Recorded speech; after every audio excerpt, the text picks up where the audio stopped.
Gosh, you're pretty. Am I anything what you expected? They're at it again. Here they come. This is a huge house. And there they go. Sheriff's office, hands up! Get on your face, get on your face right now. Tonight, Dateline's down south with a whole new posse of potential predators. You talk about taking her out to buy panties and thongs. I want my baby looking very sexy. You talk about getting married, and she's 13. And you came over here planning to have oral sex with a 12-year-old girl. I mean, I'm not going to deny it. I can tell you're a therapist. You think I'm a therapist? This time, there's a convicted sex offender. I thought this is never going to happen. You thought this was never going to happen. A man who says he's a cop. So you were on duty tonight. And this guy, it's his birthday. He jumped out of the car like he won the lottery or something. Surprise. Oh my God. From the first knock on the door to a final shock at the door. Tonight, To Catch a Predator.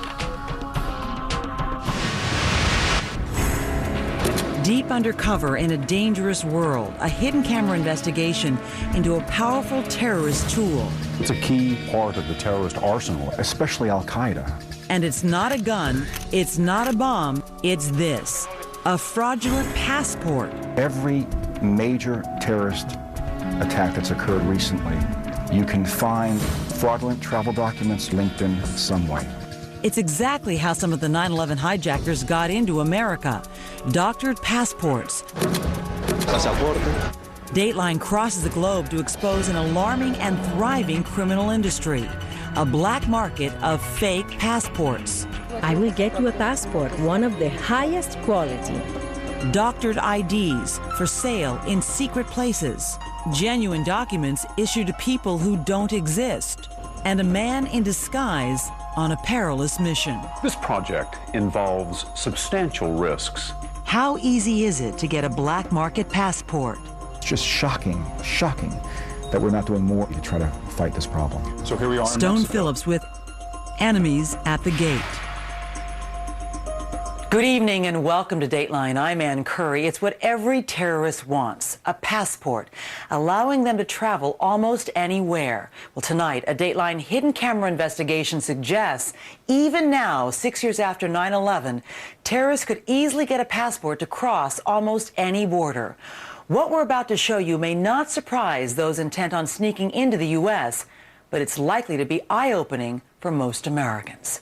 Here's Stone Phillips. The man you see here is no ordinary traveler, which is why we have obscured his face. He is carrying fraudulent travel documents in the form of a real passport issued under a false identity. And he's just used it to cross international borders. What makes this so alarming is that according to counterterrorism experts, this is exactly how a terrorist would move across borders. Ron Noble, the Secretary General of the International Police Agency, Interpol, says access to fraudulent passports is a major security threat. When you think about the threat that terrorism presents to the world community, we'd say it's the number one problem. The number one problem. The number one problem. Since 9/11, the U.S. and its allies have, by all accounts, done a lot to enhance global security. Tightened airport screening, increased scrutiny at borders. But how easily could a terrorist still make it across an international border undetected, even into the United States? Tonight, we'll take you undercover inside the clandestine world of fraudulent passports. Our hidden cameras reveal a thriving illicit trade. Passports for sale on the streets of South America. Passports stolen from tourists, and even more troubling, genuine passports obtained with the help of corrupt officials. The problem is real. The problem is global. In every major terrorist attack that's occurred recently, you can find fraudulent travel documents linked in some way. Everyone. September 11th, several hijackers used doctored passports. The first World Trade Center bombing in 1993. Ringleader Ramzi Youssef entered the U.S. on a stolen Iraqi passport. The 1998 attacks on U.S. embassies in East Africa. the 2004 bombings in Madrid, and 2005 in London. Ron Noble says all involved false papers. So it's a key, indispensable part of the terrorist arsenal, if you will, possessing this kind of document so they can travel. Especially Al-Qaeda. Al-Qaeda believes that it's important for its terrorists to be able to move freely throughout societies undetected. Henry Crumpton recently retired as the top counterterrorism official at the U.S. State Department. Before that, at the CIA, he ran many covert operations against Al-Qaeda. How good is Al-Qaeda at acquiring or making their own false passports? They're fairly sophisticated, and they're getting better, as other terrorist organizations are. It gives them the mobility they need to attack. Yes, and mobility that's required to case sites, to do surveillance, to build networks, even recruit locally. An essential tool for the terrorists? Certainly. It's a tool used by all sorts of criminals, like the assassin who traveled across Europe with a stolen passport and then murdered the Prime Minister of Serbia. And that passport was stamped by Immigrations and Border Control officers 26 times before the assassination occurred. So he was having no trouble getting around. No trouble. Michael Everett has seen his share of fraudulent passports. And these cabinets here are passports from all over the world. He runs the Forensic Document Lab for U.S. Immigration and Customs Enforcement. Here's a counterfeit. These are altered. One of the most common and simplest techniques, he says, involves passports that are stolen, then used by people who look like the original passport holder. We call them imposters. And if the person looks relatively similar, then it's tough to tell. Pretty tough to tell. But still not foolproof. As the experts at the Forensic Lab explain, if a criminal or terrorist wants his own picture in a passport, there are sophisticated forgers who know how to replace a photo and even replicate special security features, like this passport from Trinidad. And then if you look at the bottom. Though in this case, forensic examiners were able to spot it because this counterfeit security seal didn't match the original. You see where that banner does not align. If you look at the left where the word together should be, you can't read the word.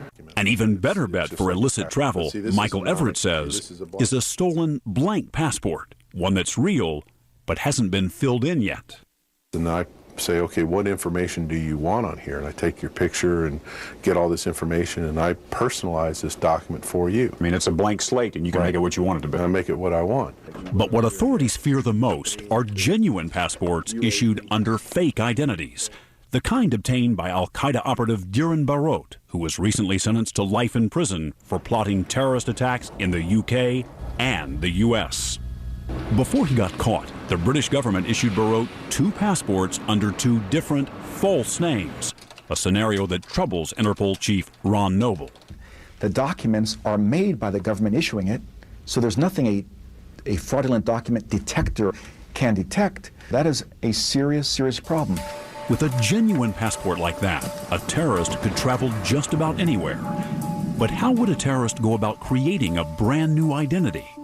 Increasingly, Henry Crumpton says, with help from organized crime. This is one of the worrisome trends that we've seen for several years, the growing collusion between terrorist groups and criminal networks. So you've got a criminal operation doing business with the terrorists. That's correct. And we're about to show you, with our hidden cameras, how easily the worlds of terrorism and organized crime could intersect. One motivated by ideology, the other by money.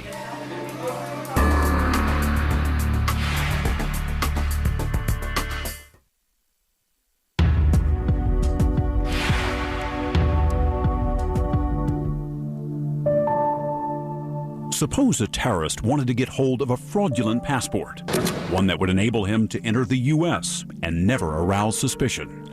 How would he go about it? Where would he look?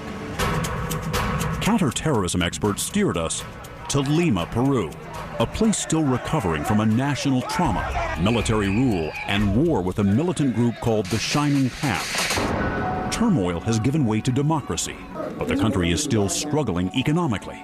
Street crime is a big problem, and so is the black market. Take a walk through a popular shopping area. You can buy watches and clothing here, CDs and cell phones. And if you know the right people, you can also find the kinds of things a criminal or terrorist might want.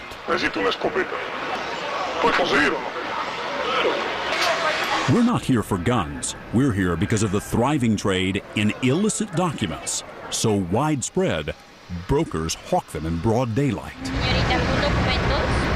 This neighborhood is just around the corner from the Justice Ministry and other government offices. But that doesn't deter the brokers. ¿Pasaporte? ¿De cuál país? ¿De qué tuvo usted? ¿De cualquier país que usted quiere? ¿De Europa? De Europa, claro. Comunidad. In Lima, some vendors have stolen documents right on hand to show a prospective customer. Peruvian driver's licenses, national ID cards, and passports.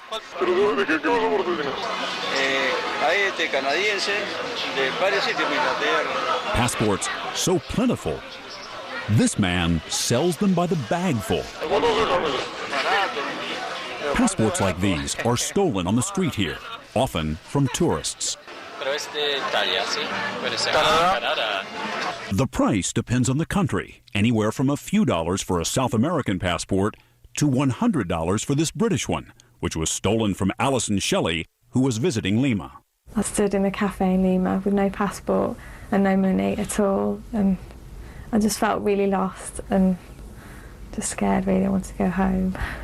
But if someone wants to use a passport like this, they have to try to look like the person in the photo, or replace the picture with one of their own. And that's where someone like Stephanie comes in. We meet her in an area where everyone knows you can buy false papers. We tell her we have a friend who's in trouble and needs a new passport with a new identity to leave Peru. Stephanie says she can help. That's good. Good. I'm here to serve you. She says she can get us a stolen European passport and replace that passport's photo with one we supply. She tells us to come back tomorrow to talk in more detail. So the next day, we meet again. Stephanie explains everything is on track. I will get you a passport, one of the highest quality. The cost? $500, she says. And that includes substituting the original photo with a photo of our friend. That photo of hers will be worked into the passport. And when she shows that passport, it will be her with a new identity. Stephanie assures us that the new passport will work, even when swiped through a computer at a border or an airport. The work is first class, number one. She seems happy to have our business and asks for $100 up front, $400 to be paid on delivery. I'm giving you a break on the price because I want to work with you again in the future. A few weeks later, we get a message to meet Stephanie at a restaurant. After she receives the balance, she says we can pick up the passport in the ladies' room. It's from Sweden, and on close examination, we see the new photo is part of a page the forgers have glued over the original. The passport previously belonged to a young boy, but now it's for a grown woman. We showed videotape of the doctored passport to counterterrorism expert Henry Crumpton. How far could someone get with a passport like that? It depends on the border crossing, the country, the people that you're dealing with. But it's possible. It might work. It depends on how technically competent the forgers were in altering the passport. And some forgers are sophisticated, like those who counterfeited this U.S. visa. Looks good at first glance, but not to federal investigators with special technology. This is the counterfeit where the L and the E are clearly visible. That's correct. In the genuine article, it's obscured. Exactly. Rather than risk getting caught with counterfeit documents, experts say criminals and terrorists prefer to get their hands on stolen blank passports, the kind they can fill out themselves. But the gold standard is a genuine passport actually issued by a government under a false identity, one that's impossible to detect. And as we're about to show you, that's what this man says he can deliver. I'm 100% certain you will travel. I guarantee it.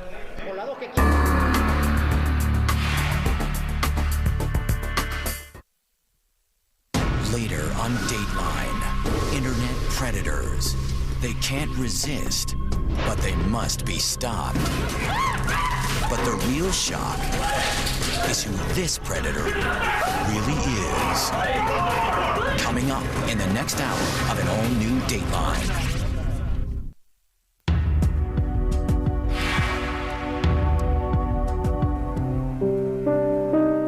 We're about to take you, with our hidden cameras, inside a criminal enterprise that has counterterrorism experts concerned. The man you see here, we'll call him Mario, is an expert on organized crime and terrorism, and right now, he's undercover in Peru. He's offered to show us exactly how a criminal or a terrorist could obtain a genuine passport under a completely fake identity, which would be next to impossible for authorities to catch. We've hired Mario as a consultant. What he's doing is dangerous, mainly because of the people he's dealing with. So for our interviews, he's in disguise. This project involves substantial risks. Why are you willing to take those risks? So I can expose what's happening in every country, especially in mine. He's on his way to meet a man who's reputedly a member of organized crime and said to be one of the best illicit document brokers in Peru. A man named Jorge. So when it comes to false passports, Jorge's the man. When it comes to false identities and passports, Jorge is the man. The meeting is set for this restaurant. When Mario arrives, Jorge is already there with a contact. With our hidden cameras watching, they get down to business, and Jorge assures Mario he's a pro. Look, I've been at this for 25 years. I come from the immigration service, from the bottom. I come from the basement. Mario tells Jorge he wants to travel under a false name to the U.S. and tries to explain why. I want to leave the country because of a situation that's mine. I understand. It doesn't interest me. In this line of work, Jorge makes clear you don't ask questions. Do you think he would sell to any type of person? Yes, to anyone. Criminal? Criminals. Drug trafficker? Arms trafficker, too. Terrorist? As long as someone's paying, it doesn't matter who it is or what they do. It is all about the money. And as long as he gets his money, Jorge says he can deliver everything Mario needs to make it to the U.S. Remember, Jorge is not promising forged passports or stolen ones that can be doctored. He's promising genuine passports supplied through his criminal contacts within government agencies. He gives Mario two options, a Peruvian passport or one from Spain.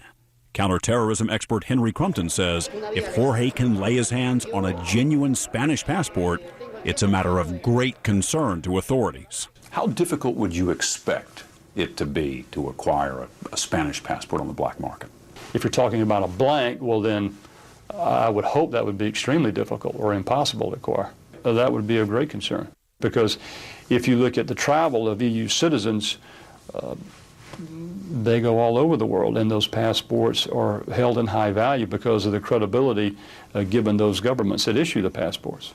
Crumpton says a Spanish passport can be used to travel around the globe with few restrictions. The holder of a Spanish passport wouldn't need a visa to enter the United States. No. And that's a selling point for Jorge. So, it's better to go in with the Spanish one because you go right in the front door. You go in the front door. He claims he can have Mario on his way to the U.S. in just 5 days. We take the photo, you leave me the photo. In 5 days, we head over there.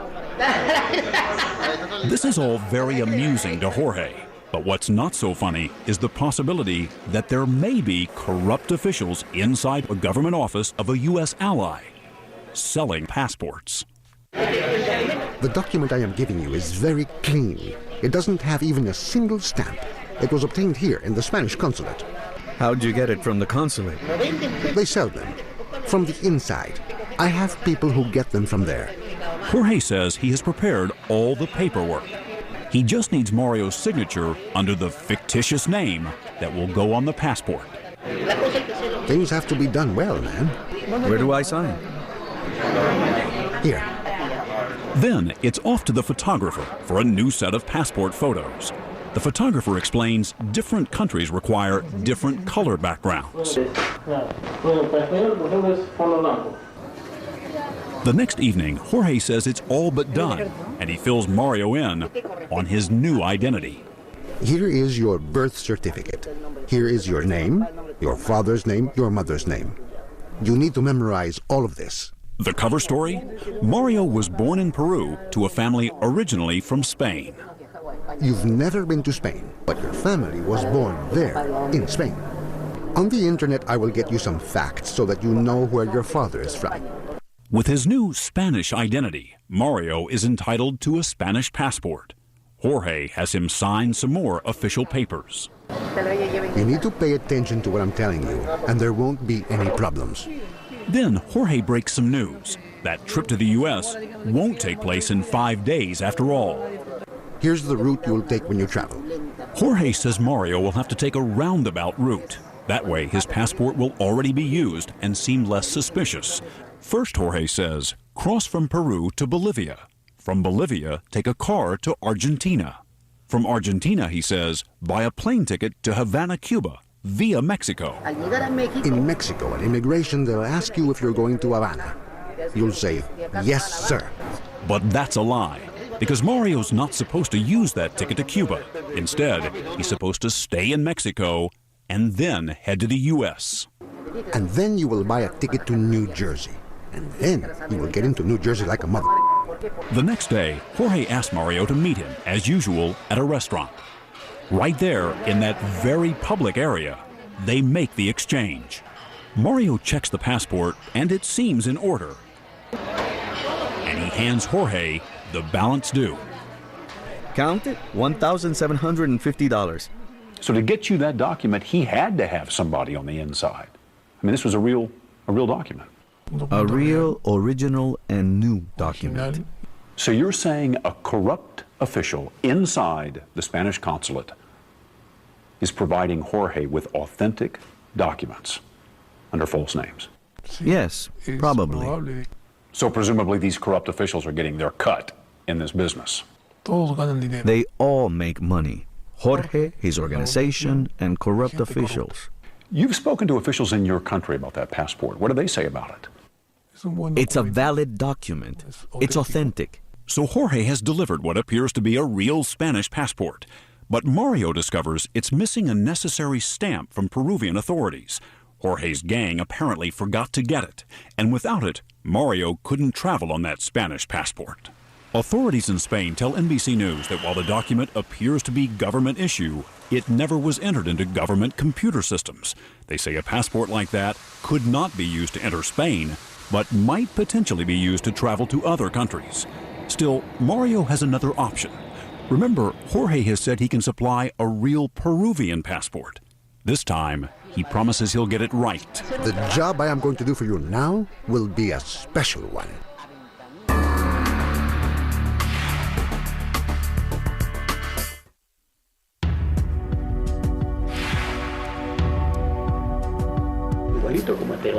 Jorge, the black market document broker, has said he can get a genuine Peruvian passport under a false name for Mario, who's really an undercover investigator. The first step, he says, get a Peruvian national identity card. Every citizen has to have one. No big deal, Jorge says. He has all the right contacts, even a guy inside the agency that issues those national IDs. I'll arrange it with him, all of them. What time frame are we talking about? We are talking anywhere from 15 to 20 days, but I will fight to get it sooner. 2 weeks, more or less. Once Mario has an official ID card, Jorge says, his new alias will be listed in official government computers, so getting the passport should be simple. But just in case, Jorge says, he's got an insider on the take at the passport office, too. You'll be taken care of. I'll have to talk to my friend. I'll give him some cash and tell him to take good care of you. They'll give you your passport in 10 minutes. Then you'll walk outside, you will see me there, and you'll say, ciao, with your passport in hand. Ciao, ciao, and we'll say goodbye.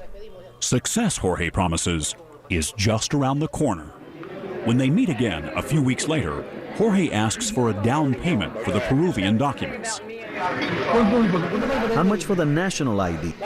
How much for the national ID? 800. I'm going to leave you 800 for now, plus 100 for your costs. So 900, okay? Is this all it would take for a terrorist to establish a new false identity? one he might be able to use to get the documents needed to enter the United States? Jorge insists it is that easy. He says all Mario has to do now is go to a government office to finalize the paperwork for the new ID in person. And he says he'll set up that office visit in a few days. But days pass with no word from Jorge, then weeks. And because he's clearly involved in a criminal enterprise, we're thinking maybe he's run into trouble with the law or skipped town. But then, when Mario has all but given up, Jorge reappears. How are you? Jorge says everything's on track. In fact, he's come up with an easier way to get that Peruvian ID. The job I am going to do for you now will be a special one. Jorge says he has a new corrupt official working with him. He did a job like this for me once before, and it all went well. So now he says Mario won't even have to set foot in the government office at all. You won't have to go to the counter, because if you go to the counter, they might ask you questions, and we want to avoid that. Instead, Jorge says, the crooked contact will bring all the paperwork to them. And that's exactly what happens. The man never gives his name, just hands Mario some forms already filled out. All that's missing is Mario's signature. Finally, it seems that Peruvian ID may come through after all. And it does. 4 days later, I had my national ID. I think the corruption that exists in that office is obvious. Mario may have his ID, but he still doesn't have that genuine Peruvian passport. Jorge tells him once again it's just a matter of money. Mario's already paid hundreds of dollars up front. He still owes hundreds more. Jorge tells him to bring the cash to one of the main plazas in Lima. I've been waiting for you. It's all ready. Mario gives Jorge the cash. Jorge takes it across the street to one of his contacts and returns, passport in hand. I take care of my people, don't I? Mario checks out the passport and is confident it's genuine. Everything is real, everything is original, everything is authentic. But the only way to find out for sure is to put it to the test, and Mario is about to do just that. He makes his way to Peru's border with Chile. To get into Chile, Mario will have to pass checkpoints on both sides of the border. How hard will it be for Mario, with his new identity, to cross international borders? That's the critical test, because if he can do it, so could a terrorist.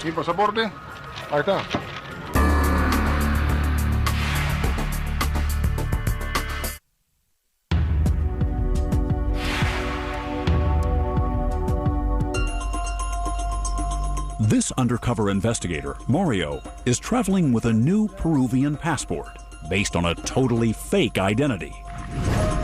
That's the way a terrorist who might be on some government's watch list might travel. Mario knows what's at stake. If the documents weren't real, if they weren't authentic, the police in Peru would arrest me. He has made his way to a Peruvian border town called Tacna, right next door to Chile. It's a quiet town, though not without its share of intrigue.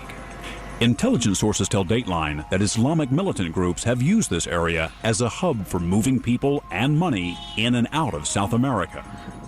The border station is down this desert road, only a few miles outside of town. Mario will have to pass several checkpoints. First, the Peruvian police run a computer check, and they find his new identity in the system. They send him on to Peruvian immigration, where an official puts an exit stamp in his passport. The exit stamp proves that everything is in order, everything is correct. So Mario heads to the Chilean border, a short drive away. A Chilean official takes a second glance at his photo. But if he's suspicious about something, it goes no further. He simply asks a few routine questions about why Mario is visiting Chile and makes sure he has plans to return to Peru. And then, he stamps the passport. Mario is officially in Chile under a completely fake identity. This document has now proven authentic. And that's what's so troubling, says counterterrorism expert Henry Crumpton. Anytime you've got a legitimate passport and you have someone traveling under a false identity. It makes detection very, very difficult. Some might even argue almost impossible. And every one of those stamps just lends more validation, if you will, to the passport itself, doesn't it? You bet. Mario is just sightseeing. But what if he were really a terrorist with a plan to attack? How far could he go on his Peruvian passport? Could he board a flight to another country and get in there? To find out, Mario flies to the Caribbean, to the Dominican Republic. The stakes are higher now. He's far from home, and if caught with a fraudulent passport, could land in a local jail. But again, he sails right through. Minutes later, he's walking around the streets of Santo Domingo. Hours later, he meets us in disguise. Tell me about your trip here. It was a long trip, interesting, with no real problems. They just asked, "Why are you coming to the country?" No delays, no suspicion as far as you could tell? No suspicion whatsoever. And no doubts, it's a real Peruvian passport. It's a real passport from my country. It's a real passport based on someone who doesn't exist. So now there's a new Peruvian able to travel internationally. Anywhere. Anywhere apparently includes Caracas, Venezuela. Mario goes there in search of yet another real passport under yet another identity. This one, Venezuela. When we see Mario next, wearing another disguise, he tells us that he's been introduced to criminal contacts on the ground in Caracas, people he's told can deliver the way Jorge did in Peru. Somebody's doing in Caracas exactly what Jorge is doing in Lima. Correct. It sounds like there could be a Jorge in just about any country you visit. Jorge is international. Venezuela is of particular concern because its president Hugo Chavez isn't exactly a friend of the United States. Pero más nunca seremos colonia norteamericana. Chavez has special relationships with Cuba and Iran, both U.S. adversaries, and his government has been accused of lax controls over its passport system, according to counterterrorism expert Henry Crumpton. Hugo Chavez's relations with the United States, his ties to Iran. Yes, he has ties there. We know that their intelligence services, their security services cooperate, and that's a worrisome link. Have there been cases where Venezuelan passports have wound up in the hands of known or suspected terrorists? Historically, one of the most obvious, the Jackal, born in Venezuela, and he used Venezuelan documents. Carlos the Jackal carried out terrorist attacks in Europe in the 1970s and early 80s. But what about more recent cases involving terrorists using Venezuelan passports? More recently, I prefer not to comment on those. But has it happened? Yes, it's happened. Evidence of the problem was already apparent a few years ago when we reported on a case involving these arms dealers with alleged ties to Al-Qaeda. They got caught in Florida trying to buy weapons to ship to terrorists overseas. They were also apparently able to get a Venezuelan passport for a man they didn't realize was a government informant. In that case, just as in Mario's, it's all about the money. You pay half up front and the other half when they deliver it. Once again, the criminals come through for Mario, this time at a cafe in Caracas, where he says they handed him a valid Venezuelan passport. And again, just as in Peru, it appears to be an inside job involving corruption. It all points to the fact that they work with people in the government because the passport is authentic. It comes from within. And a Venezuelan passport would be more valuable to a terrorist than one from Peru, because the Venezuelan document can be used to travel without a visa to more than 70 countries, including many U.S. allies like Spain, Germany, and England.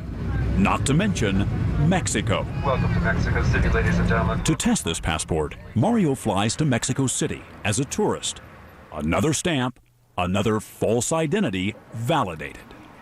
He then heads to Tijuana, where we meet and interview him again in disguise. This time, right on the border with the United States. So you made it all the way to the border. traveling on this Venezuelan passport? A good passport that allowed me to enter Mexico without problems, without questions. Are you surprised you have gotten as far as you have traveling with these false documents? I am still surprised by how I managed to get hold of that document. It doesn't cease to amaze me. As close as you have come to the United States, just literally at the border, in order to enter the country, you still need a visa. Isn't that going to stop you? I know that Jorge can obtain the visa. He has offered it previously, and it's only a matter of time before he delivers what he's proposed. In fact, at one of the very first meetings with Mario, Jorge said it would be no problem. Listen to me. I will get it for you. I will get you a clean visa. And he has repeated that promise over and over again. For all my people, I prepare the visa in 2 weeks. And when Mario says he needs time to decide, Jorge presses him. What about your visa? You're not going to want it? In the meantime, Jorge makes photocopies of Mario's documents and says when Mario gives the word, he'll take care of the paperwork for the U.S. visa. Does Jorge say he has done that for others? Yes. And if you got that visa, how confident are you that you would be able to travel to the United States? Just as I got to this country, it'd be that easy for me to travel to the United States with that visa.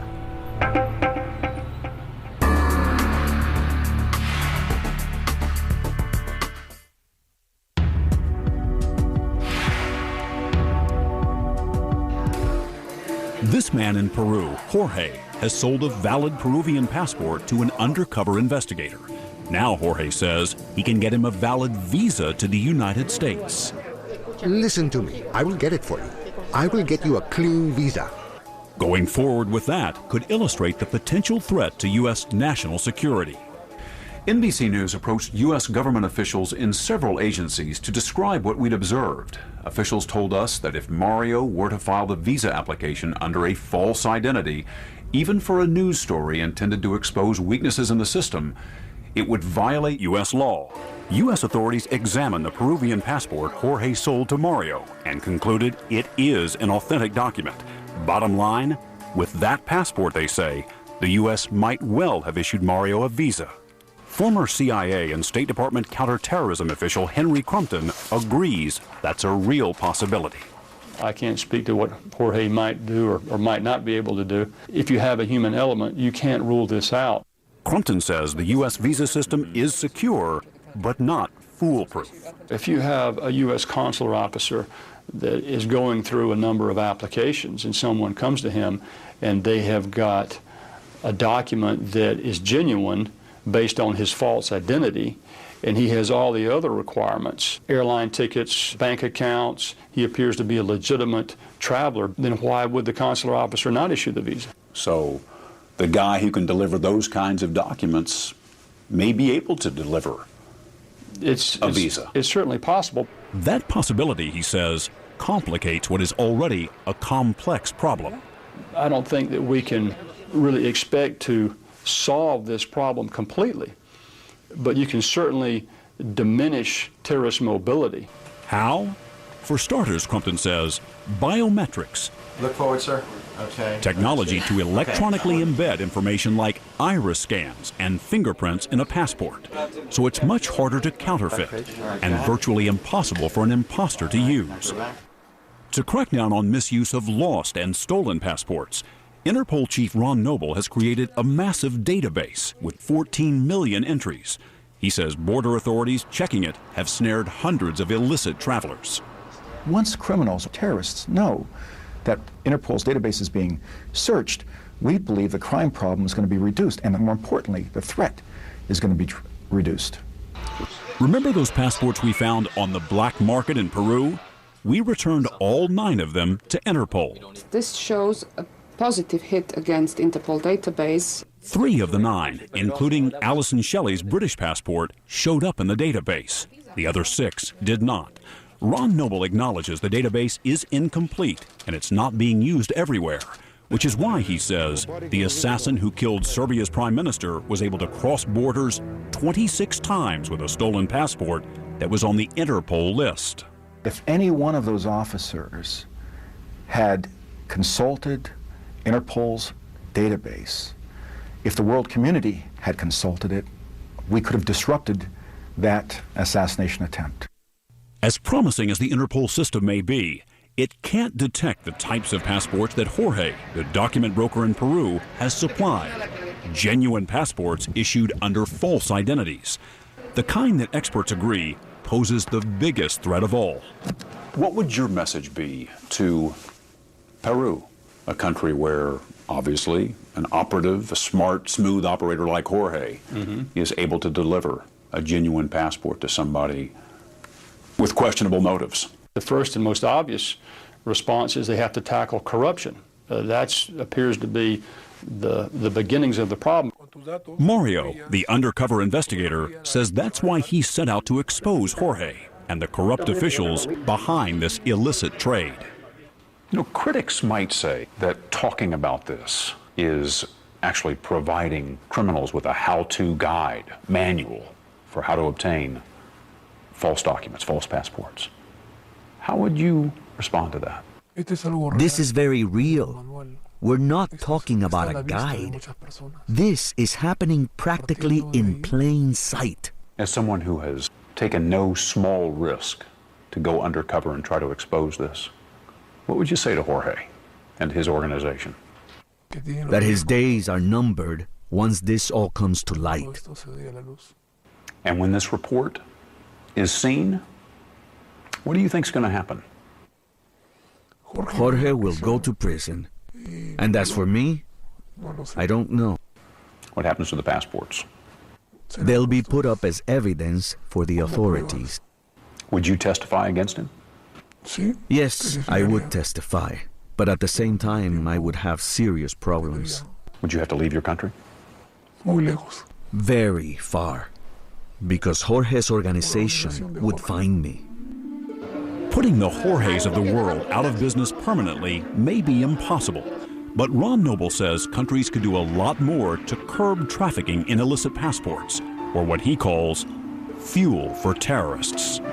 People should be very troubled by how a gaping hole that existed before the September 11th terrorist attacks, before the Madrid attacks, the London attacks, that the gaping hole is still gaping. It might be smaller in this country or that country, but globally speaking, it's still a gaping hole. The Department of Homeland Security says last year alone, it intercepted more than 30,000 fraudulent travel documents. We asked the governments of Peru, Spain, and Venezuela to react to our investigation, but none had any response. You can find more information about this story on our website. It's dateline.msnbc.com. And now, Chris Hansen joins us with another hidden camera investigation. Thanks, Ann. It's our very latest To Catch a Predator. Tonight, we head south to Kentucky, where things quickly went south for the parade of men who showed up at our undercover house thinking they'd meet a young girl home alone. We've conducted 12 investigations now, but this time we were bowled over by what we'd seen in the quiet town of Bowling Green. Do you ever watch Dateline? I've watched it once. Well, Todd, there's something I got to tell you. I'm on it. We're at it again. Get on your face. Get on your face right now. Hands out. Catching potential online sex predators in the act of attempting to meet young girls. I've had that fast in the back of my head. About being with a young girl? A young girl, yes. We're in a new state in a new part of the country, southwestern Kentucky. What's not new is the men's reaction to meeting who they think is a young girl. I haven't had a kiss yet. Gosh, you're pretty. Go give you a hug. I'd like to hold you. And then what? And kiss you. That's why I was asking you to come over here. We're set up in this 6,000 square foot home in Bowling Green, Kentucky. We've outfitted the house with 12 hidden cameras, 7 outside, capturing a potential predator as he drives into the development, up our street, and into our driveway. Then 5 cameras inside pick up his every move as he walks in the door. Oh, yeah, nice place here. Thank you. In the basement are our paid consultants, members of the online watchdog group Perverted Justice. Its volunteers set up profiles of 12 or 13-year-olds, go into chat rooms, and wait to be contacted. If a man starts chatting, expresses a desire for sex, and is willing to meet, the decoy then invites the man over. Are you going to call me when you get close, or to surprise me, or what? For this operation, Perverted Justice has teamed up with the Kentucky Attorney General's office, the Kentucky Bureau of Investigation, as well as local law enforcement. Most of these guys are going to be coming off 65 one direction or another, so. Kentucky Attorney General Greg Stumbo has worked with Perverted Justice during 2 prior sting operations without Dateline being present, like this one in northern Kentucky last spring. Thanks for helping us. Were you anxious at all about having Perverted Justice, a civilian group, do the decoy work in these cases? Just the name, Perverted Justice, sort of raises some red flags. So Stumbo says his office did a thorough background check on Perverted Justice. All we saw were positive things. We didn't see anything negative. Law enforcement is not equipped to conduct these types of operations at this point. And so, to us, it was just a natural fit. During the first Attorney General sting in Louisville about a year ago, 7 men were arrested. All were convicted of a felony.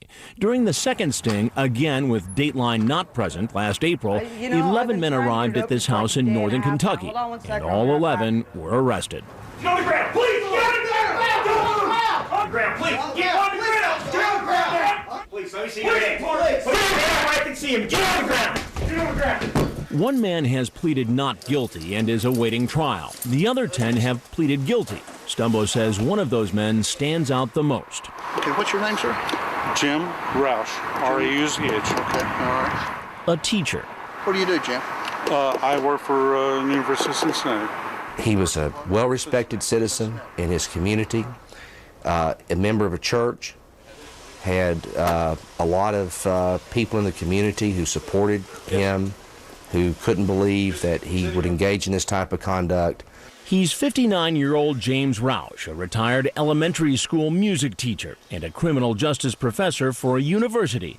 He's interrogated by agents from the Kentucky Bureau of Investigation. Do you know how old Cheyenne was? She told me she was 13, but I don't do that. Okay? 13-year-olds, God, it's gross. Not your thing? No. Okay. That's what he starts off saying, but later seems to change his story. I came here to be for her, possibly sexually too. Yeah.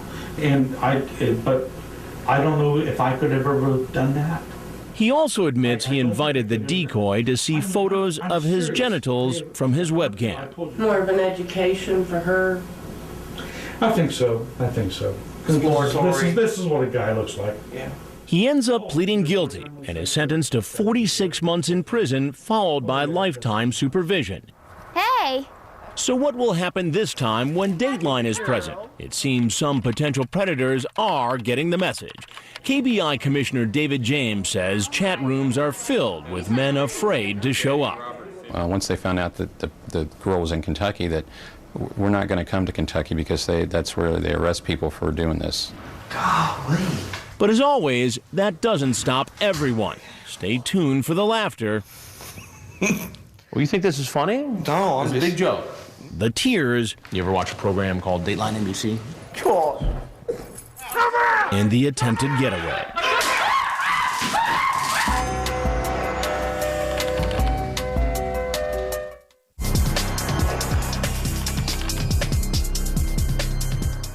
Okay, out of the vehicle. Hey! Come on in. Walking into our undercover house is 39-year-old John Elliott, a factory worker for a window company. He's driven 2.5 hours to meet a girl who told him she was 12 and home alone. It's after 1 o'clock in the morning.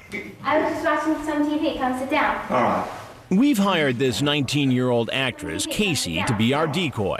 Elliot seems to think she's the 12-year-old virgin he's been chatting with online for the past month.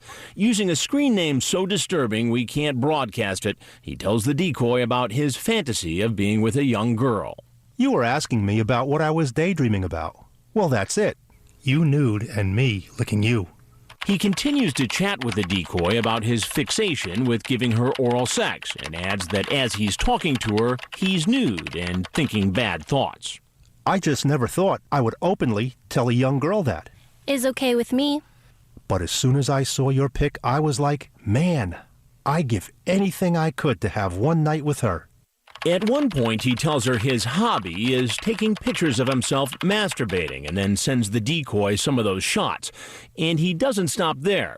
Later, he sends her child pornography, a photo of a girl engaging in a sex act. That girl is young. How young? I think 14. Wow. At one point, he seems to fear she might be a policewoman. But as you can see, that doesn't stop him from showing up.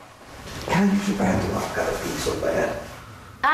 Yeah, it's the first door on the left. I let him go to the bathroom, and when he came out, he seemed a little more relaxed. He was a little more comfortable that, you know, okay, she let me go to the bathroom. We're going to be here a while. Gosh, you're pretty. Thank you. So what are your plans, or what are you thinking? Kissing you. Yeah? I mean, that was, you know, how we talked on the internet. As the decoy presses him, he stops smiling and seems to get suspicious. She asks him about that photo he sent her of the girl receiving oral sex. Oh, that picture you sent me. Yeah. With the 14-year-old girl. Was she really 14? I don't know. I just found it off of a guy off the internet when we were talking. Is that like what you wanted to do? That's what I want to do, but there's something in me that it's not right, you know, and it's really bothering me. You seem pretty confident on the internet in terms of what you wanted to do. What was your plan tonight? Actually, I wasn't really going to be doing anything because I was worried of getting too scared and nervous about it. Now, why were you getting so scared and nervous? Well, I just knew it wasn't right. But that's not how you made it sound online. I know. And what about the photos he sent of himself masturbating? Why'd you do it? Well, just everything in my life is it's all screwed up. I got a bad job. My marriage is not good. Did you bring any condoms? No, I wasn't going to do anything like that. Yeah, what were you going to do? It was just oral. Just oral? Well, I didn't think it was that bad on oral. She told you she was 12 years old. Yeah. And you came over here planning to have oral sex with a 12-year-old girl. Yeah. I mean, I'm not going to deny it. I mean, yeah, I did. When I ask him about his obscene screen name, he starts to laugh. You think this is funny? No. It's a big joke. No. Coming over here to have sex with a 12-year-old girl, and this is a big old joke to you. No. What I'm getting at is, this is the very first time this has ever happened. I've never met. It's the first time you got caught, maybe. No. Right. So what made you decide all of a sudden to do it now? I mean, you've been chatting with this girl for a month. I've had that fantasy in the back of my head. Fantasy? About being with a young girl? A young girl, yes. Well, what do you think should happen to you? Sent to an island. Sent to an island? Exile. Exile on an island. You still think this is all funny? No, I don't know why you're asking me stuff like this. I mean... Well, why do you think I'm curious about all this? I can tell you're a therapist, I know. I mean, not just... You think I'm a therapist? Yeah, by the way you're... So you think that you came over here to meet this girl and magically a therapist sat down to help you through your problem? I don't know. You don't know? Well, do you ever watch television? No, sir. Well, there's something I got to tell you. I'm Chris Hansen, and I work for a show called Dateline NBC. Okay. And we're doing a story on adults who try to meet young teenagers online for sex. Okay. It's called To Catch a Predator. So if there's anything else that you'd like to tell us about your situation, we'd like to hear it. I love my wife, and I know it doesn't look like it. I need to see a psychiatrist because of the way everything's going with my life. All right. Well, why don't you go ahead and I hope you get that help. As he gets up to leave and makes the long walk to the door, officers are in position, ready to arrest him. Sheriff's office, hands up! Hands up! Hands out! Hands out!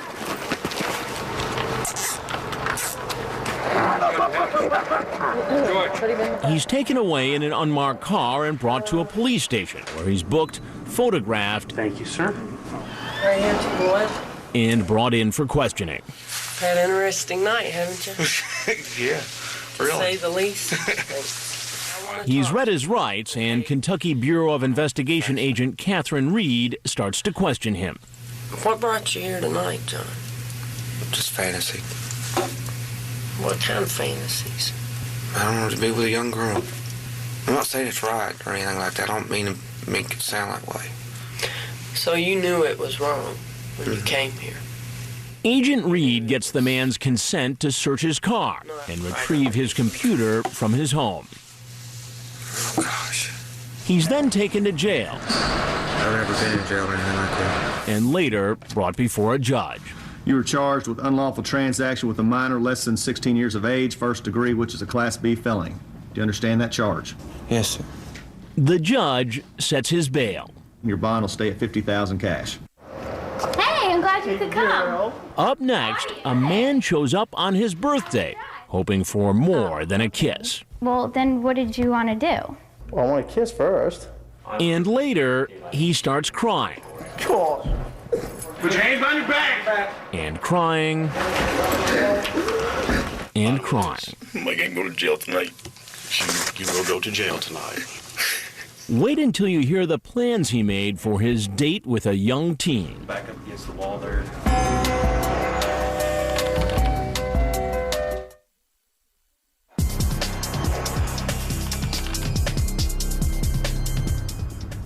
I just saw a truck make a quick turn into here. This could be our boy coming right there.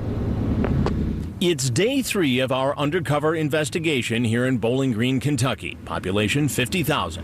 Our first guest arrives at noon, right on time. 27-year-old Jeremy Todd West pulls in the driveway, and our decoy invites him in. Hey. How's it going? Good, how are you? Calling himself Bandit 8077, he starts chatting online with a decoy posing as a 13-year-old girl. After only about 20 minutes, he says he'd like to meet. 2 days later, he asks her this. Are you wanting sex when we meet? I don't know. I don't even know you. If we do, would you want to do it there or go somewhere and do it? The chat goes on for almost a month. It looks like a blossoming romance. 2 weeks into their chat, he tells her, I would most likely want you to be my future wife. She tells him she wants to finish high school first. A jarring reminder that this is a chat between a 27-year-old man and a girl who says she's in 8th grade. 2 days before he's supposed to meet the girl, he starts to get worried. But one thing that keeps running through my mind is if I get caught, I seen this Dateline thing where they are busting guys with cops trying to have sex with young kids. Oh, you think that's me? No, but it just scares me though. Apparently, it doesn't scare him enough.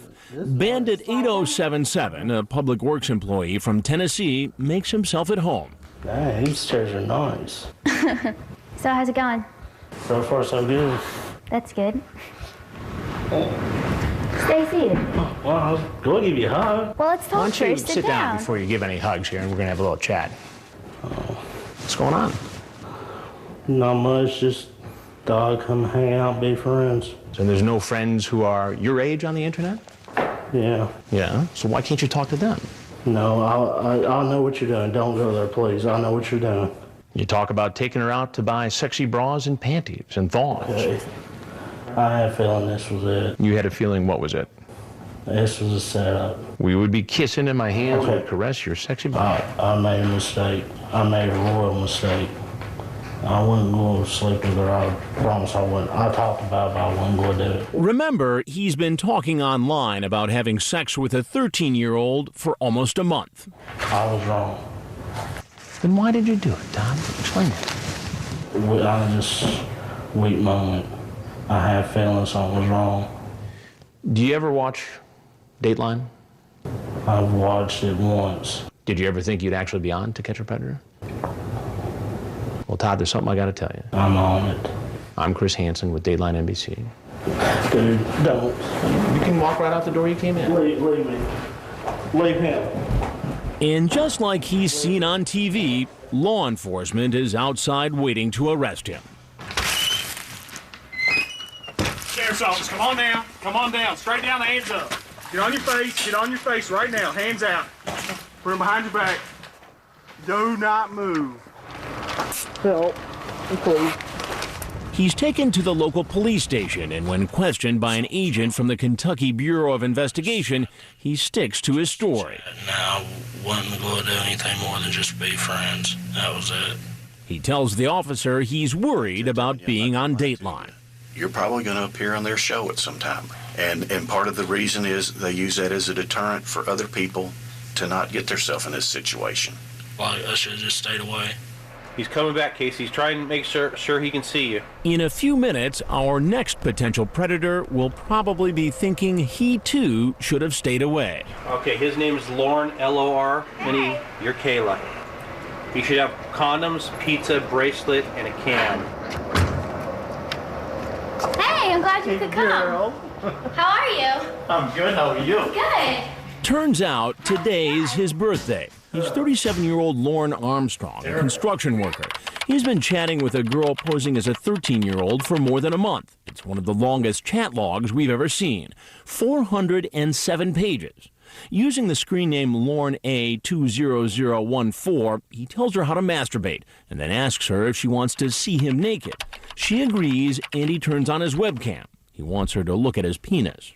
Would you like to see it up close so you can get a better look at it? Oh my gosh. I guess, if you want to show me. After chatting with the decoy, posing as a 13-year-old for just 6 days, he expresses his deep love for her. I wish I could marry you right now, because I would do it.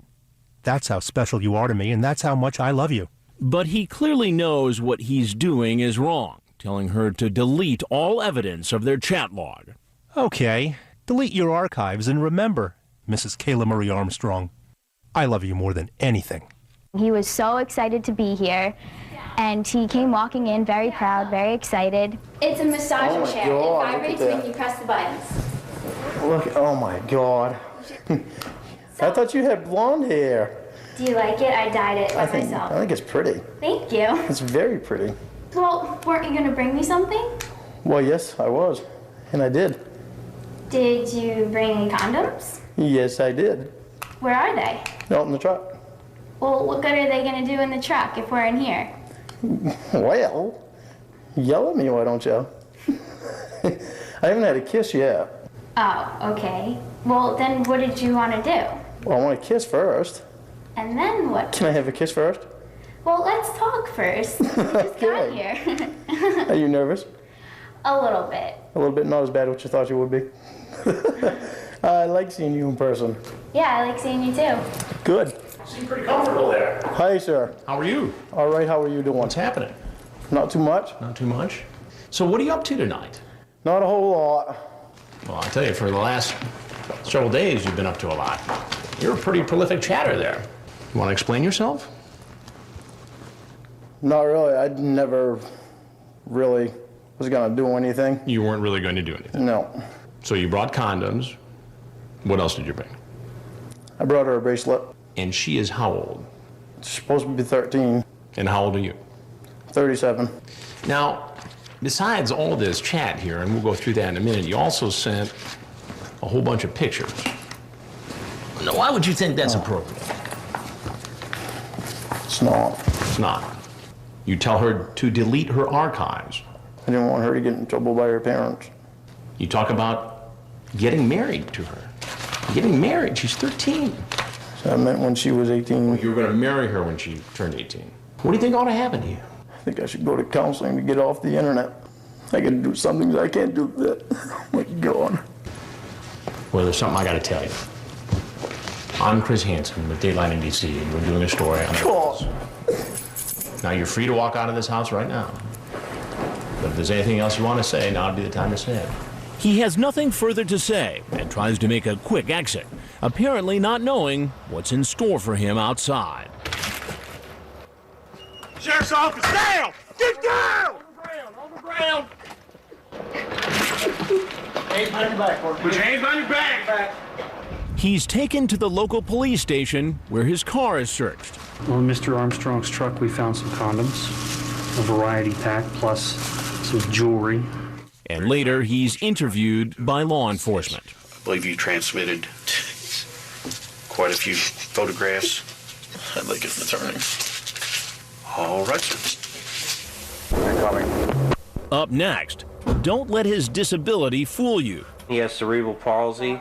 This is a man with a deviant plan. Did you bring the razors? Yeah, I thought you was wanting to be shaved.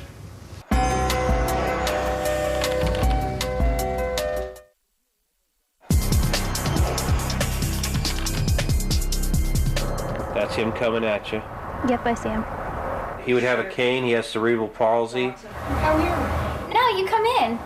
He drove up as close as he could to the door so he didn't have to walk as far because he has the cane. I told him to come on inside and he finally agreed. Meet Dustin McFetridge. He's 26 years old, divorced, suffers from cerebral palsy, and collects Social Security benefits. He's driven 5 hours to have sex with a girl posing as a 13-year-old. As you'll find out, this isn't his first time chatting inappropriately with a minor.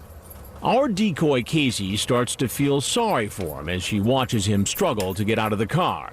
But then she remembers what he'd been saying online. When you listen to him talking, he really is no different. He still is wanting to have sex with a little girl. Using the screen name Wrestling Dude East Tennessee, he asks the girl if he could be her first at sex. What have you done with a guy? Nothing. Wow. So I'd be your first at everything? Yeah. After he tells the decoy about his disability, he moves on to talking about anal and oral sex. He asks if he can shave her private parts and later makes a rather bizarre request. Send me a pair of your panties. Pick a pair you want me to have and wear them for 2 or 3 days straight. For reals? Yeah. He also asks her if he can have a three-way with the decoy and her sister, and he repeatedly asks the girl to marry him. When they make a plan to meet, he tells her he'll bring an electric razor. KBI Commissioner David James watches on a monitor as McFetridge comes into the house. When you first look at him and you see him, and you could say that I felt a little bit sorry for him, a little bit. And then you remember why we're here. You know, whether he has cerebral palsy or not, he still was there to molest a child. That's and pretty cool, right? There's no excuse for molesting a child. I don't care what it is. So what's up? Nothing. Nothing? No. Did you bring the razors? Yeah. So what did you want to do with them? I was kind of confused. I'll show you later. Can you just tell me, please? I won't come here if you don't tell me. I thought you was wanting to be shaved down there. Is that what you wanted to do? Yeah, that's what you wanted to. Oh, okay. I'm kind of nervous. I'd rather, like, talk about it first so I kind of know. You know what I mean? What do you want to talk about, sweetie? Well, like, tell me what you're going to do so I'm, like, kind of prepared. It's just easier to explain it as we go along before I do it. Well, like, what would you do first? I don't know. I'd like to hold you. And then what? And kiss you. That's why I was asking you to come over here. Well, yeah, I understand that, but... Yeah, I won't force you to do anything, sweetheart. So I hate to be the bearer of bad news. Well, I wasn't going to do nothing. You weren't going to do anything? No. Why don't you tell me what your plan was tonight, huh? I didn't bring nothing with me. I didn't do nothing bad, and I would never force nobody to do anything against their will, sir. But you did bring some things with you tonight. I brought a razor. A razor. And what were you going to do with the razor? I thought she wanted to be shaved down there, and I thought she said she was 17 or something. Well, I've got the transcript right here. I believe that, sir. And right. He was told online she was 13, and he even referred to her young age several times, wishing she was 5 years older. And as for all the explicit sex talk... I was trying to see if I could find out if that was a cop, or so I didn't waste those. Well, it sounds like what you're trying to see is if you could score with a 13-year-old girl. No, sir. I mean, have you chatted online with underage girls before? Quite honestly, I had one time before. A young girl? Yeah. He says he was chatting with a 14-year-old girl, and the girl's mother's boyfriend was a cop who found out about it and wanted to press charges. It never went to trial. I apologized, and everybody... Did you plead guilty or no contest? We didn't go to court. It was just over the phone and like, hey, I'm sorry, this is why I said that. Was it a scary situation to you? Yeah. Did you learn your lesson? Yeah. But it doesn't seem so tonight. And I didn't, like I said, I wouldn't do nothing bad. You say, I want to make love to you. Have you ever seen people have sex? It's just Then curiosity. you send her a picture of people having sex. I thought she asked for it. She asked for it. She didn't ask for it. You sent it to her. And even if she did, I mean, you're not supposed to be sending stuff like that to somebody who says they're 13. But instead of taking responsibility, he tries to blame it all on the decoy. She was wanting me to come up here and see her so bad, and I didn't want to disappoint her. You're a grown man. I know. What do you think should happen to you? Don't know. I don't. Well, there's something I got to tell you. I'm Chris Hansen with Dateline NBC, and we're doing a story on adults who try to meet young teens online for sex. It's all wrong in my part, but she led me on a little too, and I understand both ways. I mean, she's not driving the train here. You're the grown-up. I know. Now, you get that, right? Yeah, and it's stupid on my part. As he heads for the door, Dustin doesn't seem to know that officers from the Warren County Sheriff's Office are waiting to arrest him.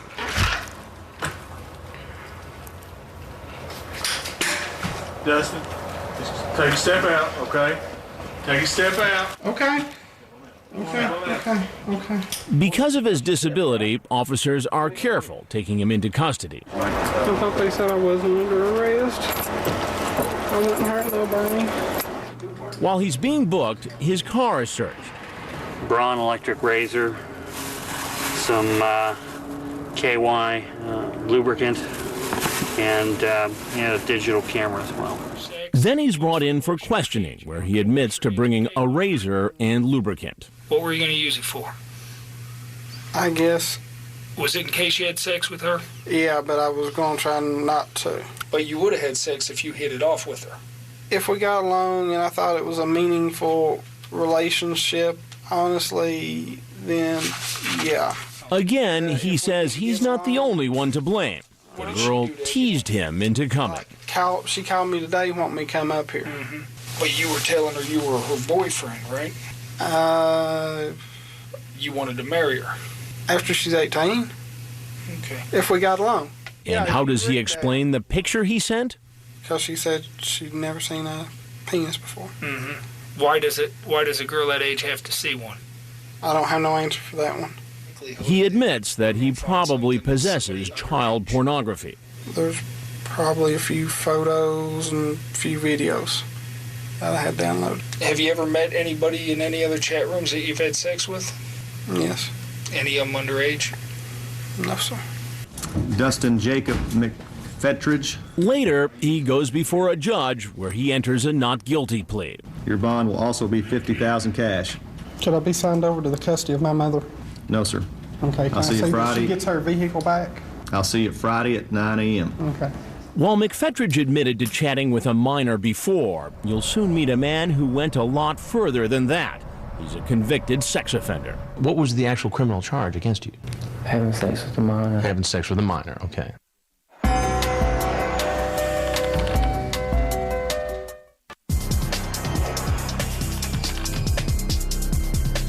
I think we've got a guy. He's stopping, okay?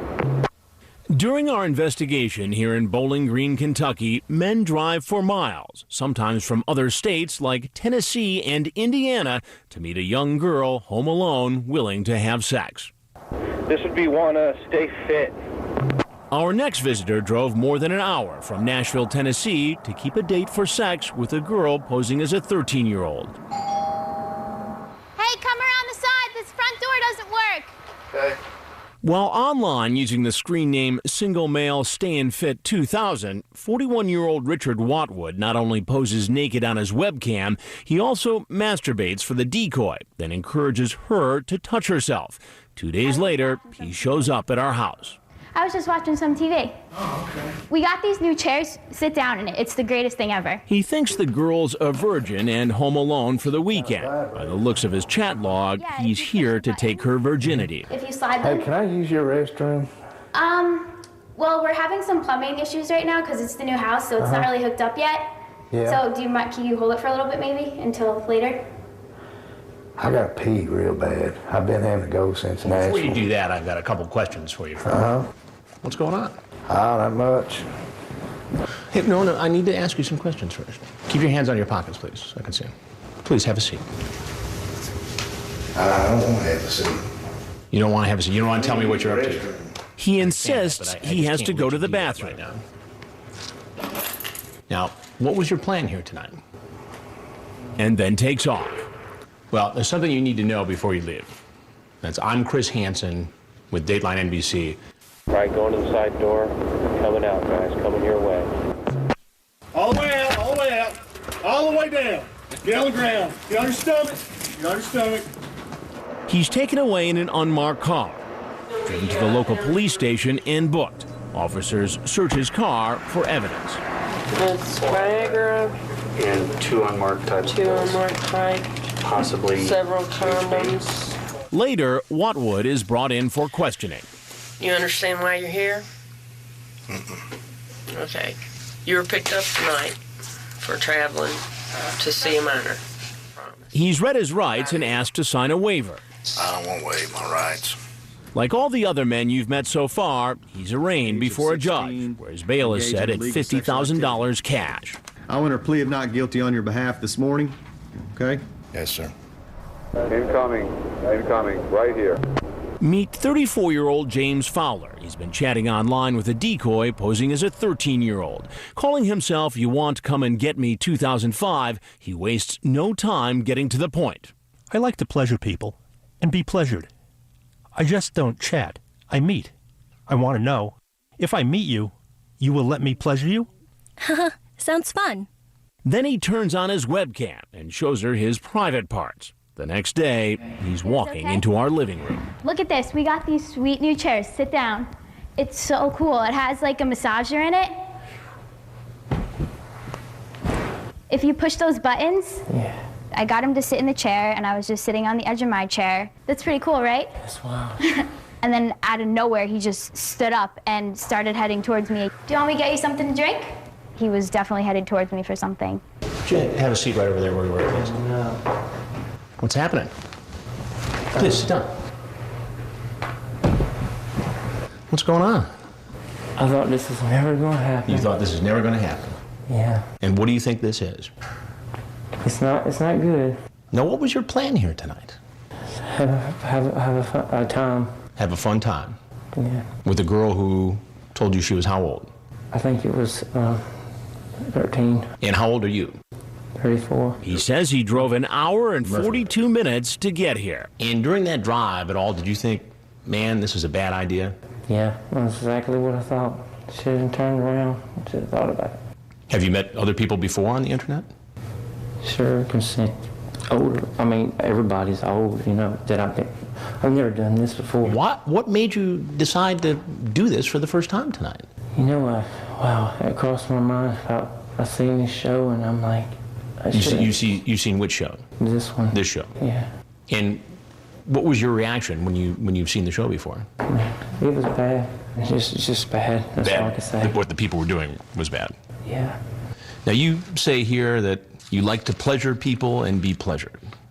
Yeah. Now you know this is a 13-year-old girl. Yeah. You talk about how having sex for the first time may be painful for the girl. And then you sent these pictures. Yeah. You ever been in trouble before? You have been? Yeah. What was the actual criminal charge against you? Having sex with a minor. Having sex with a minor, okay. That's right. He's a convicted sex offender. In 1995, he pleaded guilty to 1 count of unlawful sexual intercourse. He says it was a big misunderstanding, that the girl showed him a fake ID saying she was 18. Well, you've seen the show before, so you know that this is about the time where I need to tell you who I am. I'm Chris Hansen, and I'm with Dateline NBC. Yeah. And this is To Catch a Predator. Yeah. He's in no hurry. He knows what's waiting for him outside. Sheriff's office, come on down. Come on. Put your hands up where you sit. I see palms, all the way down. All the way down, come on. Later at the police station, he's brought into the interrogation room, read his rights, and starts answering questions. And what were your intentions when you got here? Those intentions to be pleasurable and pleasure her, but I might not have done the actual penetration. I just wanted to see how it went. That's all, you know. Okay. Now you're gonna have to define pleasurable for me. Fellatio, having the lady have pleasure below, and likewise, I guess. He says he lives with his girlfriend and her 5-year-old son. Does she know you chat? Yes, but she didn't know about this. I told her it was a couple. A couple? A couple, 2 people, a man and a woman. That you were coming to see? Yeah. For what? I have pleasure with couples. So she knows that you travel to have relationships. He tells the agent about his prior conviction for sex with a minor and says he got probation. But later he was arrested for not reporting to his probation officer. So I went back and done 37 days in the pen in Delaware. He also admits to dating a teenager. He says she was 18, but he doesn't remember her name. You lived with this girl and you didn't know her name? I've had a lot of girlfriends. Well, I'm sure you have, Travis, but I want to know this one's name. I don't know. I can see her face, but I can't picture her name. How long did she live with you? A couple months. Like all the other men arrested here in Kentucky, he pleads not guilty. Come here. No, why would I get any closer if you have a gun? There's one more potential predator we'd like you to meet. He claims he's a police officer and carries a gun. Lift up your shirt. Turn around. Find out what happens when he's met by police.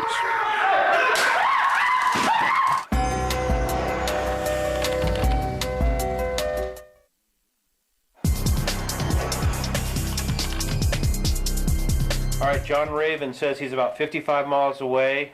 At 7 p.m. on Saturday night, a perverted justice decoy starts chatting online with a man from Indiana, 5.5 hours away from our undercover house in Bowling Green, Kentucky. I figured, oh, there's no way this guy's going to come. Calling himself John Raven 2000, he tells the decoy, who is posing as a 13-year-old, that he's 24 and says, "I'm too old to do anything with you." But that doesn't last long. Soon after, the sex talk begins. He asks the decoy about her last boyfriend. Did you him? Yeah? Why you want to know that? I just do. 'Kay. See, I ain't no baby. Would you do it to me? Would you want me to? Yes. Yeah, it would be cool to try stuff out. You're cute. The chat continues for another 20 minutes. Then he gets in his car and starts driving. He's known the decoy for less than 2 hours. During the long drive, he talks to the decoy on the phone and reveals more about himself. We just got off the phone with the guy who's claiming to be a cop. We don't know that he is, but he says he carries his gun everywhere with him. So now we have to assume that John Raven 2000 is a police officer and he's armed. The security people were really great in instructing me as to what to do, and the first and foremost important thing was the safety. Here comes 24-year-old Michael Patterson. He actually made the 5.5-hour drive to meet a 13-year-old for sex. Casey has been instructed to make certain the man is unarmed. Hey! Oh my God. You didn't really bring your gun with you, did you? Because that kind of freaks me out. No. Well, you said you always carry it with you. It's in my car. I don't believe you. Seriously, look. Lift up your shirt. Turn around. Lift up your pants. You're killing me. Pull your pockets inside out. Come on. Your other pocket. My wallet. Change. Come on, you gotta trust me. I don't have it on me here. I got the okay to let him in the house. All right, I guess I believe you. Okay, close your door. Come on in. Quit being a weenie. Well, I wasn't sure. You said you always carried it with you. I wasn't sure because he said he was carrying it. He just continued to joke about it, and the cops and the security were, you know, still keeping a really strong eye on him because you never know. So you're a cop, not a detective? Detective, yeah. I'm a lieutenant. Oh, okay. Gotcha. So you're excited? Yeah, I'm pretty excited. Are you excited? Yeah. So what do you want to do? Where's your room at? Let's go through the house. Look at it. This is a huge house. Yeah, it is pretty big. It's nice, though. Oh, my God. My hair's a mess. So, Lieutenant. What's up? What are we investigating tonight? Nothing much. What's your plan here? I just drove down here to... And how long was the drive? 5.5 hours. Now, what would motivate somebody to drive 5.5 hours to come here to this house? I don't know, sir. But you got to know. You're the one who did the driving. I know. Now, you're a lawman. So if you're doing the interview, what would you want to know most? Basically, why was I here? Yeah, why were you here? I'm just, you know, I'm just lonely. I don't have anybody, and need somebody to talk to. You knew she was 13. She told you. I was kind of worried about it. I told her she was 5 years older. I wouldn't mind talking to her, But you kept talking anyway. Yeah. You wouldn't know what to do with me. Am I supposed to know what to do with old men? Only with me. So this is funny. I know. I'm sorry, sir. It's funny. What do you think should happen to a police officer who gets caught doing something like this? Well, really bad could happen. How long have you been in law enforcement? Just a year now. Explain to me why somebody with apparently so much going on would take that risk. I mean, it doesn't make sense to me. I'm going through a divorce partially. So that makes it okay? No, it's not okay. It'll never be okay. Not for anybody. What do you suppose your chief's going to say about this? He's going to be too happy. Well, there's something you got to know. And it's I'm Chris Hansen with Dateline NBC. And we're doing a story on adults who try to meet young teens online for sex. I apologize, man to man. All right. He gathers up all his belongings and heads to the door, apparently thinking the worst is over. Because of the possibility that Patterson is armed, an officer acts more quickly than usual, calling out to him as soon as he opens the door. Sheriff's office! Patterson steps back into the house, and an officer shoots him with a taser gun. Only one probe stays attached, so the taser is unable to shock him and drop him to the ground.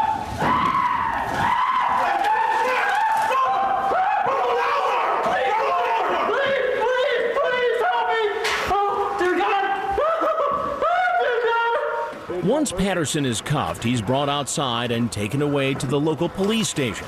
When officers search his car, they find a loaded gun, One in the chamber, a spare round of ammunition, and handcuffs. Later, he agrees to waive his rights and answer questions. I'd like to discuss with you why you're here. Now we hear the truth about the man claiming to be a detective. He tells the agent that he was only on the police force for a few months as a trainee before he was thrown off.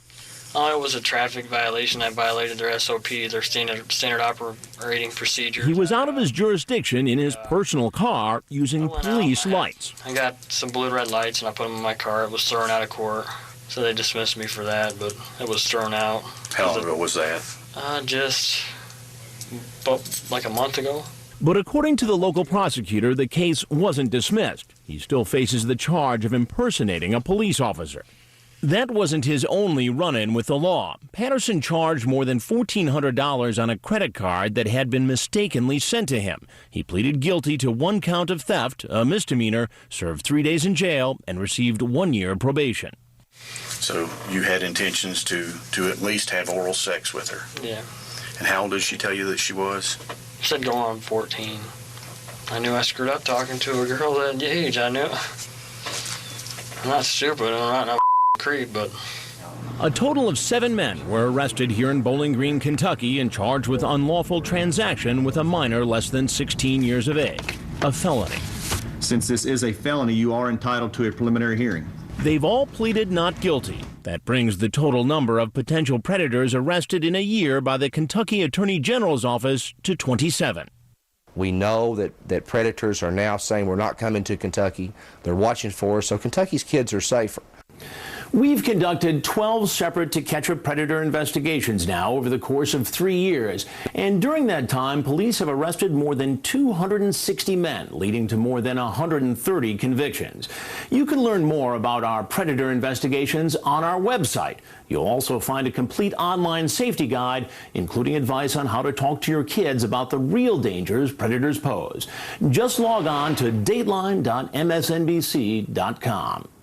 That's all for this edition of Dateline Friday. I'm Chris Hansen. For Ann Curry and all of us at NBC News, good night.